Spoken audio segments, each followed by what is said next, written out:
Where does mental health care sit in the order of priorities in Kenya's public health system? Honestly, you worry because you get the feeling that nothing is like nobody wants to even have this conversation. And like I was telling you, the report that was done on Mathare last year and tabled in Parliament was very scary. In fact, you read it and you know for sure the government has probably dropped the ball on this one completely because they are not dealing with this issue. They're not dealing with it at least nearly enough. And in today's paper, because I have to refer to this one, it was so timely that I can't ignore because it is in today's paper. It's in the People Daily, and it's talking about the ministry's need to pursue Mathare as an autonomy, a standalone, because of issues of funding. And in fact, let me quote here. It is so painful. Last year, National Assembly Committee on Health noted that funding for medication for the institution was reduced from 17 million to 2.6 million in the year of 2017-2018 financial year.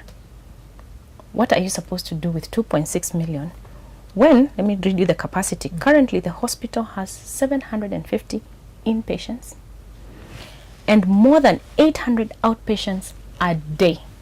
More than 800 a day. Visit the institution One for medication day. and all those services. And they have a budget of 2.6 million. Yes.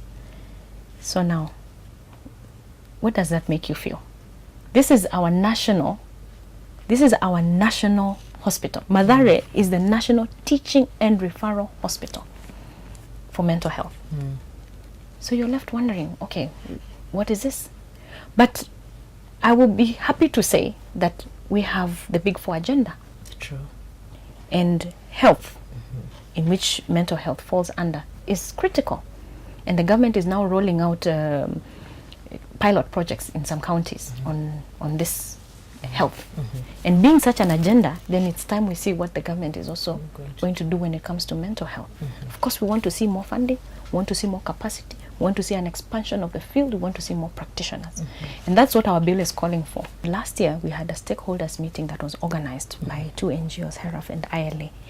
And I was blown away when I heard the work of one small organization is doing in the counties, where they take shoshos, grandmothers, and they train them on mental health issues. And they task these grandmothers to become ambassadors, and they go from home to home talking about it. And the idea is to remove the stigma. So when you're using first the older generation, who, of course, you know, the way mental health was regarded to back in those days, they become the ambassadors for today to say, hey, we can treat this thing. You're not any different. You're not possessed.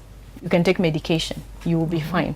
Or they can have these conversations with the younger people and encourage them, or deal with issues of stress at that level.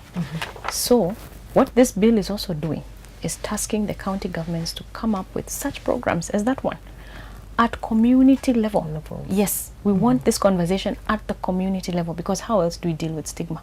It has to start from down there. As much as we're working from the national level, at the county level, we need this conversation also to happen. So we need ambassadors who are on the ground, who are in touch with the people, and who can speak the people's language to begin to remove the stigma and raise awareness. When we talk about mental health issues, what are we referring to in the context of Kenya? We have depression, we have substance abuse, we have behavioral addiction, gambling, internet, social media, pornography, eating disorders. All those, we're encompassing them as issues to do with the mental health. Mood disorders. People think mood swings are normal, but you know. And then there's post-traumatic stress disorder, something which many people even don't realize when they're suffering from it. And you've seen, at least we know Red Cross does a good job when it comes to that during disaster management. But that's a disaster. How about on an everyday, you know? Yes, you encounter violence at home. You don't realize that you've gone with post-traumatic stress disorder, and it will affect you for the rest of your life. So these are the things we are talking about. Kenyans suffer and they don't know.